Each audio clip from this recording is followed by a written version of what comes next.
Paz do Senhor, Irmandade, como é que vamos? Espero que vocês estejam bem. Vamos orar para a gente iniciar a nossa leitura.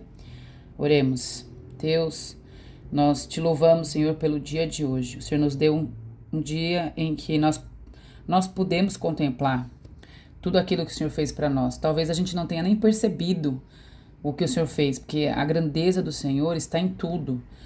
Mas eu tenho uma convicção de que o Senhor esteve conosco em todo o momento deste dia. Então eu te agradeço. Eu, junto com os meus irmãos que assistem aqui esses vídeos, nós te agradecemos. Contempla o nosso coração, porque há gratidão por todos os teus feitos em nossas vidas neste dia. E se eu posso te pedir mais alguma coisa, faz um pouco mais, Senhor, tem misericórdia de nós. E nos ajuda agora no entendimento desta passagem, desta leitura, e faz aquilo que o Senhor quiser nas nossas vidas por meio desta palavra. Em nome de Jesus. Amém. Eita, irmãos, chegamos aqui, deixa eu abaixar um pouquinho, né, tá longe. Chegamos aqui no capítulo 11, ó, que beleza, a entrada triunfal, tô borrando tudo, olha, gente. A entrada triunfal de Jesus em Jerusalém, coisa linda da gente ver, né?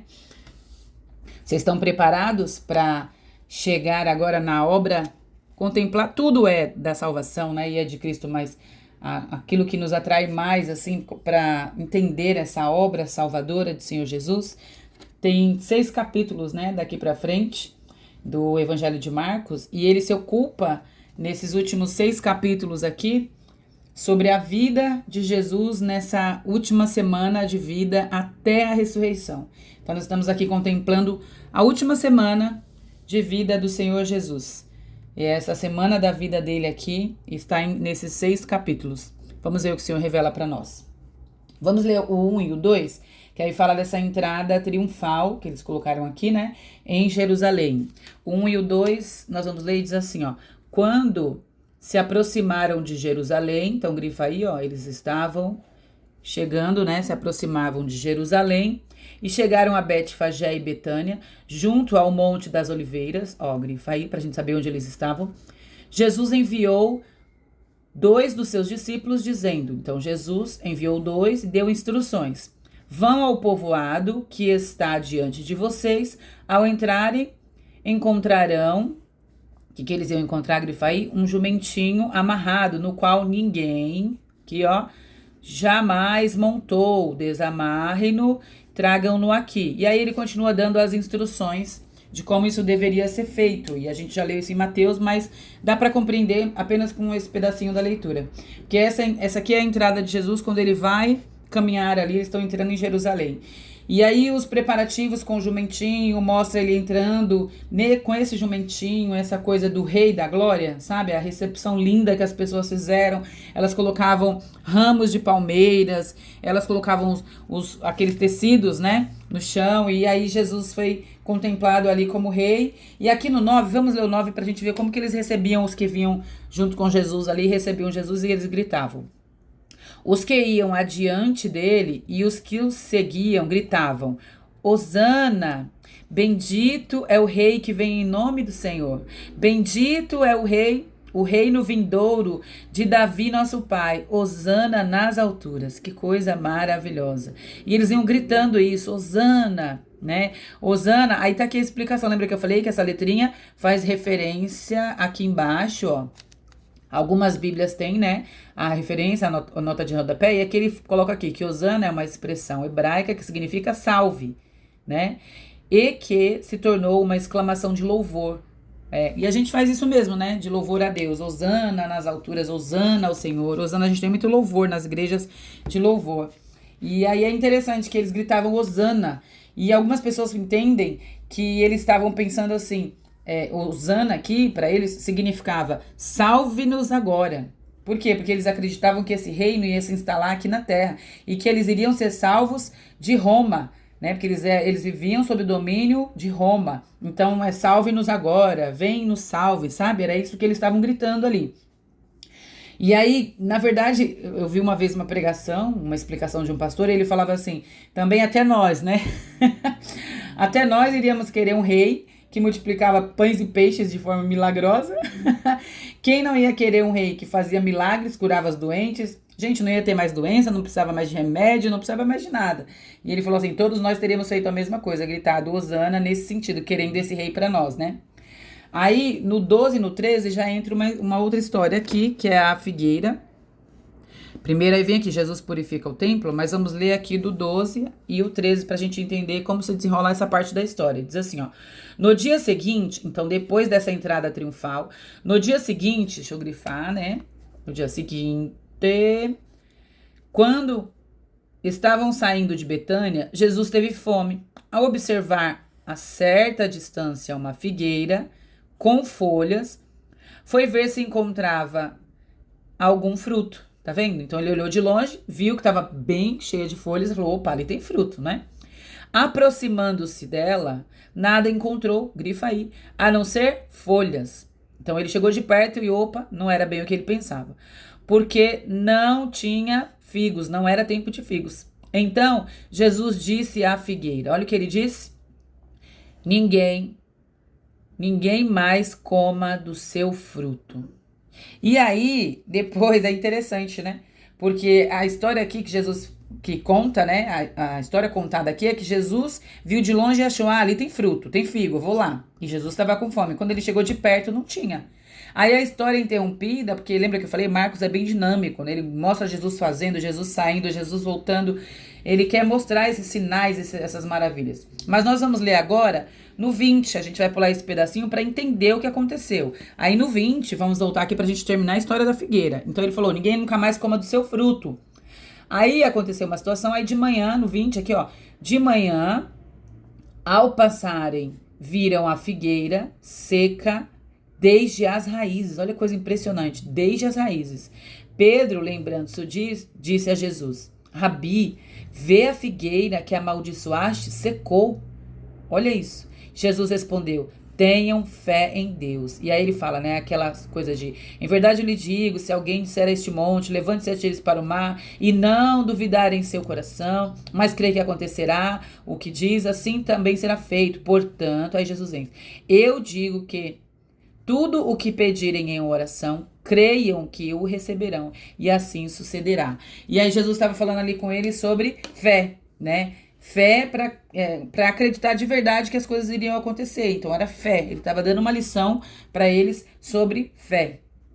E aí, quando ele fala dessa coisa sobre a figueira, e eu quis dar uma importância a isso, quando ele fala sobre essa figueira, a gente pode pensar assim, por que Jesus está falando de uma figueira, né? Por que entra uma história de uma figueira? Na verdade, essa figueira, ela foi amaldiçoada, né? Jesus mandou ali uma palavra que ela nunca mais deveria, de juízo, uma palavra que nunca mais deveria dar fruto, né? E assim também era uma palavra de juízo sobre o templo, ele estava representando ali, né? Tinham parábolas que eram representadas. E nesse caso aqui, significa o templo e os religiosos, porque de longe era possível ver que a figueira parecia ter frutos, mas de perto não tinha nada, era só aparência. E assim também eram os religiosos no templo, né? O templo parecia uma coisa, mas quando a gente entrava no templo era outra. E nós vamos ver isso agora, do 15 ao 19, que é essa história que eu falei que intercalou aqui, ó. E aí nós vamos ler aqui pra gente entender, então, por que Jesus amaldiçoou a figueira, e ele tá fazendo menção ainda ao que aconteceu, ó. Chegando a Jerusalém, Jesus entrou no templo e começou a expulsar os que estavam vendendo e comprando. Então tinha gente dentro do templo, ó, no templo, vendendo e comprando. Aí Jesus fez o quê? Derrubou as mesas dos cambistas, ó, tinham cambistas lá. As cadeiras que vendiam pombas. E não, quando fala pombas, gente, era uma oferta de quem não tinha dinheiro, dos pobres. Então isso aqui já demonstra que tinha exploração de gente pobre, porque já tinha pomba lá, ó.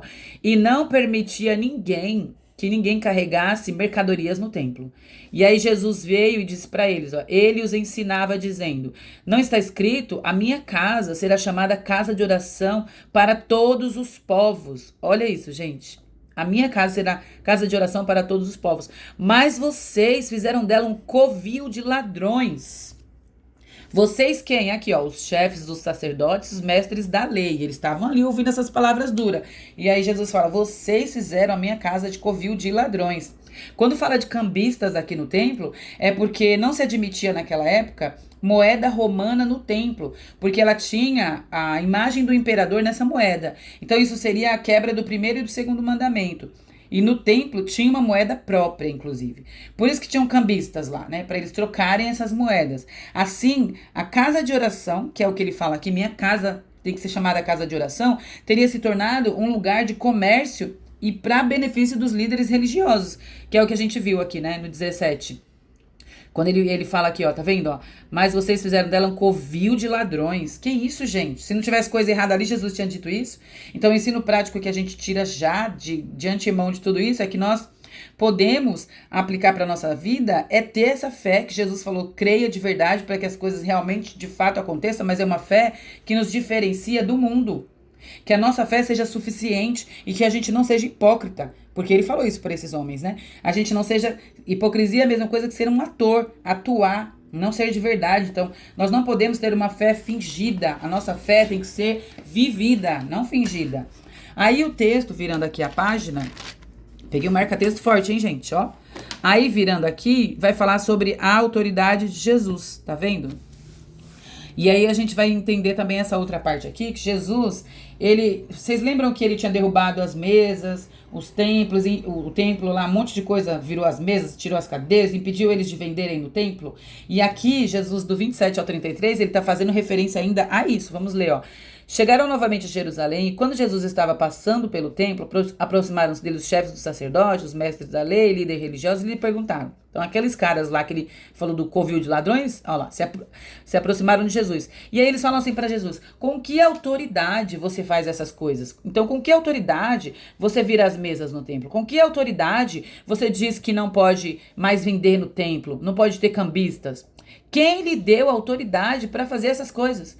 Aí Jesus responde para eles assim, eu também faria uma pergunta para vocês. Respondam-me, e eu direi com que autoridade eu faço essas coisas. Então, aí ele já vem falar assim, ó, eu vou responder, mas me digam com que autoridade eu vou falar isso, mas se vocês me disserem essas coisas. O batismo de João era do céu ou dos homens? Aí Jesus pergunta isso. Digam-me, era do céu ou dos homens? Aí eles discutem entre eles, tá escrito aqui, aí eles estavam discutindo assim, ó, se dissermos do céu, ele perguntará, então por que vocês não creram nele? Mas se dissermos dos homens, seria motivo para temer o povo. Eles tinham medo do povo porque Jesus estava fazendo grandes coisas e o povo seguia Jesus. Então, e também tinha seguido João Batista, né? Quando ele estava vivo. Isso porque todos, realmente consideravam que João era um profeta. Então, eles não tinham dúvida que João era um profeta. Aí no 33, por isso responderão a Jesus, não sabemos. Jesus então diz, tão pouco direi com que autoridade eu faço essas coisas. É interessante, né? Porque aqui os líderes religiosos, os mestres da lei, eles estão perguntando a Jesus sobre isso. Com que autoridade você faz essas coisas, né? E aí Jesus tinha purificado o templo. Jesus, na verdade, ele tinha feito o que fez, trazendo assim uma abolição, um juízo sobre o templo. Como de fato ele falou ali quando eles viram a figueira no dia anterior, né? Jesus estava demonstrando um juízo sobre aquele templo, que virou um covil de ladrões e tinha que ser uma casa de adoração. O que de fato aconteceu 70 anos depois de Cristo. Houve juízo sobre esse templo e ele veio ao chão. E Jesus diz para eles, eu não vou dizer com que autoridade eu faço, não. E Jesus não estava nem aí para eles, né? Eu ia falar, Jesus era Jesus. Jesus era maravilhoso, né? Jesus faz a pergunta para eles e diz que se eles respondessem, aí ele diria com que autoridade ele estava fazendo aquelas coisas, né? Só que eles não conseguiram responder, porque eles tinham medo das pessoas, né? Até eles não conseguiram nem responder sobre o batismo de João. E aí, Jesus disse assim, não, eu não vou dizer com que autoridade eu faço essas coisas. Não tem porquê, né? Gente, Jesus é o Messias, o ungido de Deus, o Todo-Poderoso. E ele tem uma autoridade que foi dada pelo próprio Deus. Ele não precisava explicar nada. E ele ainda explicava, ensinava, trazia as parábolas. Ele tinha muita paciência, vamos combinar, né, gente? E o templo não teria mais utilidade. Porque, como eu falei, o templo foi derrubado, né? Teve realmente esse juízo se cumpriu sobre o templo. Mas por quê? Porque Jesus seria o novo templo, onde nós encontraríamos essa salvação. Não é no templo físico, né, de tijolos ali. É no templo do Senhor Jesus, o corpo do Senhor Jesus, o próprio Cristo. Nós fazemos parte do corpo. Nós agora temos o templo que nos liga, que nos salva. E a aplicação prática para nós é, Jesus veio para restaurar todas as coisas. né? Nós precisamos entender que a vida com Ele é plena, é restaurada em todos os aspectos da nossa vida. Tudo, tudo, tudo. Quem tem Jesus tem tudo. Tem tudo. É uma restauração assim absoluta. Nós fazemos parte dele, estamos nele. E quem deu autoridade a ele foi o próprio Deus. E assim nós louvamos ao Senhor por este ensinamento. Deus assim nos abençoe.